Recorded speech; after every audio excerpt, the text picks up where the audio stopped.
Hi, my name is Rayshawn Ray, aiming to speak truth to power, and this is my daily thought. If you've been watching the Republican National Convention of 2016, it's something that you've noticed. It's this narrative about Make America Great Again.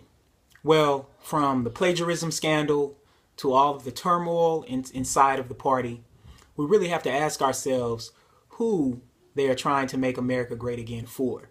If you saw the Paul Ryan White House intern picture that has gone viral, is one thing that you know from that particular video or that from that particular picture is that when they say make America great again, they're really talking about making it great again for a very, very specific demographic who have been privileged based on their whiteness and mostly based on their maleness, and have used those forms of domination to marginalize and subjugate other groups.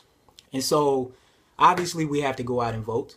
But what's interesting when I hear people talking about going out and vote is we talk about it as if only black people need to go out and vote. And there's a statistic that we need to pay quite a bit of attention to, is the fact that in the last two presidential elections, black people actually voted at a higher percentage than whites.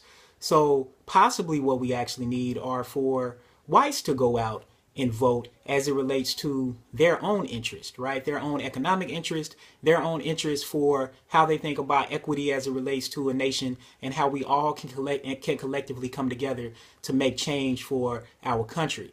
So when we hear make America great again, we really have to think about, has there ever been a time period, even still as bad as things are today around police brutality, around mass shootings, around other forms of inequality that we could think about, that if we go back in history to any other time point, whether that be 1980, 1960, 1940, 1920, and then obviously the mid to late 1800s at the end of the Civil War, ending legalized forms of slavery. I think oftentimes people forget that a lot of schools weren't desegregated until the 70s and 80s, even though some of these policies were passed in the 50s and 60s. So when people say make America great again, they're really talking about hoarding resources and making it greater for one specific demographic of the population and not for what America really looks like. So if you're really in favor of progressing America to be the land of the free and the home of the brave, then we actually have to think about what that narrative means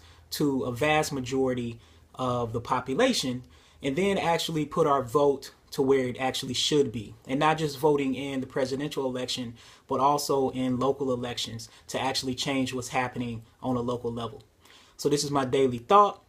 Thank you for tuning in. If you're interested, feel free to follow the YouTube channel at youtube.com RRAY217. So it's youtube.com/RRAY217. You can also follow me on Twitter and Instagram at Sociologist Ray. Thank you for tuning in. And again, conversations matter like Black lives and books. Take care.